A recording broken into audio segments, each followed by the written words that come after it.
Which is the best group to join a SACCO? The best group to join a SACCO ni Karao na walimu. My name is Njogu, a land surveyor and a financial advisor.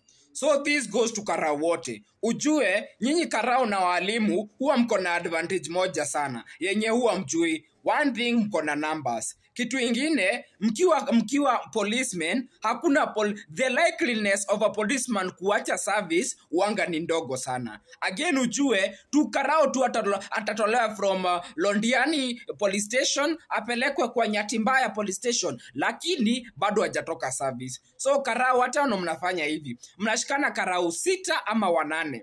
Sasa mkishikana Karao 6 8, naelewa nyinyi Karao pia walimu, your pay especially mtu akianza haiko sawa vile, lakini you don't focus on that kwa sababu wewe ulikuanga haukuwa na job na sasa umepata job, umepata TSC number ama umeingia kwa service ya Karao na sasa umeanza kulipwa mshahara ambayo for a start at least umestart. So at least umeanza kitu. So that is what you appreciate first. So mkianza mnashikana Karao 6 ama 8. Walimu 6 ama 8. Mkishashikana hawa Karao 6, nini everybody mnasema lazima waajibike, mtakuanga na chama. Mnafanya ile chama ya wamama, lakini hii chama ni ya savings. Mnakubaliana that kwa mshahara yetu, si tunaishi tu pale kwa barracks ama pale kwa police station tu. So mnaamua kila mwezi, kila mmoja atakuwa na make saving yake. Na sisi tutakuwa tuna confirm kama amemake. Alafu, lazima kwanza hao Karao mkwe with one theme. Everybody akwe na project. Ukianza kusave do, usianzange tu kusave kimalamala, ati tu una save.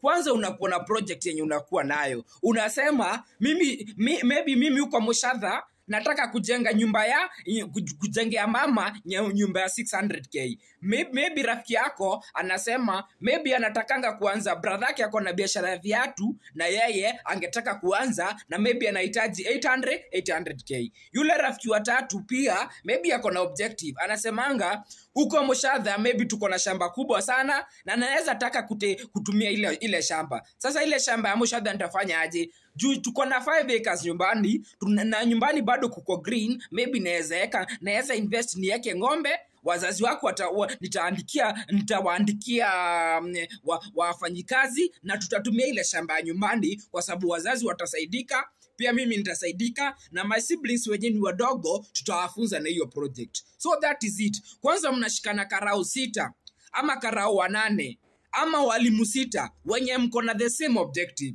Objective yetu ni project. So kwa ile chama kila mtu anakuja na state project yake. So sasa with that brings you together. That's the foundation ya ile chama.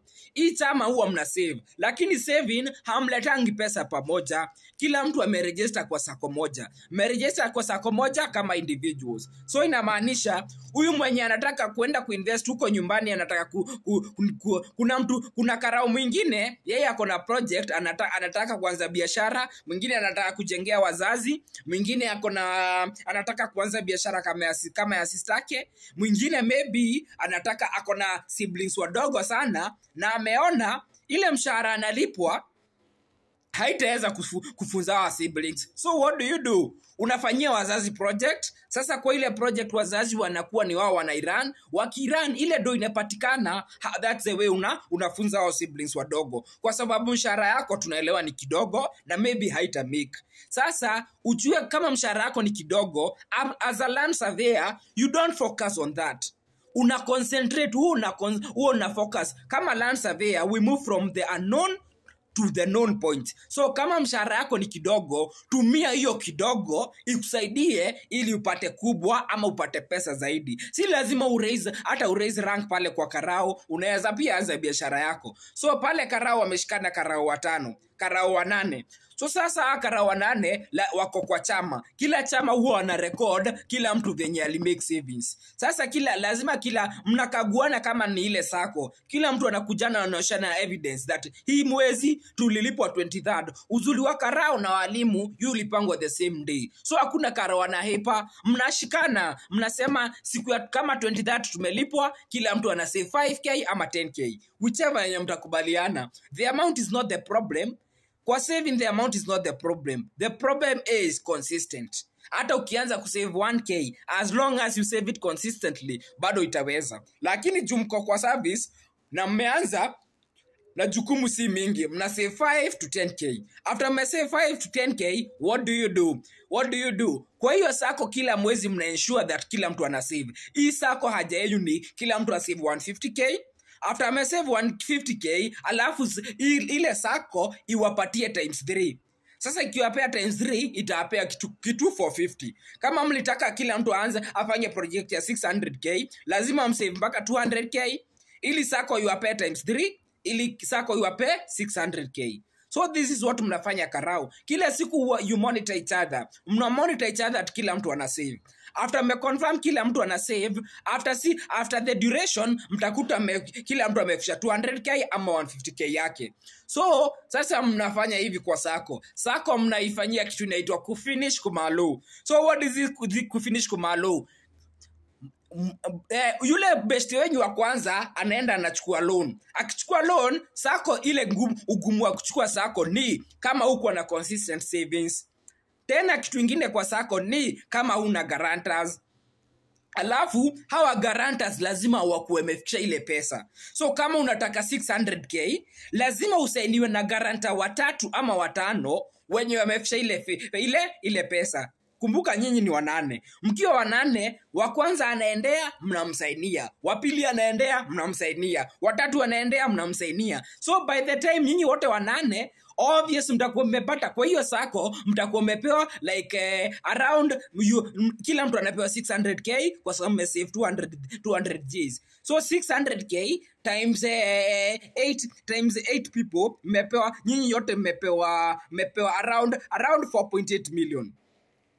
Umepewa around 4.8 million. Ama ile kiwango mmepewa. So kila mtu anaenda anacheza na project yake na anamaliza. Inakuwa rahisi sana juu nyinyi Karao mko na security. Si rahisi Karao mwenzako akutoke.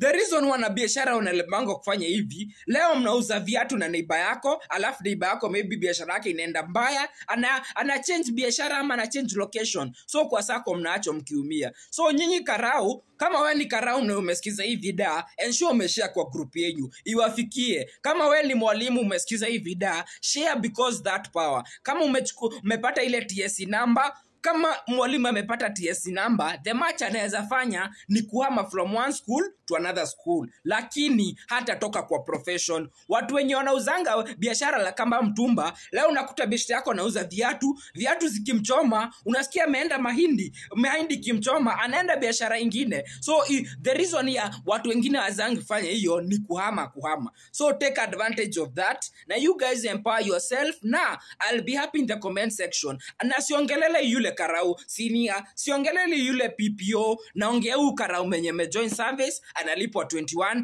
to 26,000. Naongelea huyo. Alafu walimu naongelea kuhusu hawa GSE teachers wenye nasikianga wanalipwa 17 to 21,000. That is why you start. Mnashikana, chukueni hii video, save it na tumia marafiki wako. Thank you. Sasa hapa ni Njogu Savea's office, who is a financial advisor. Thank you.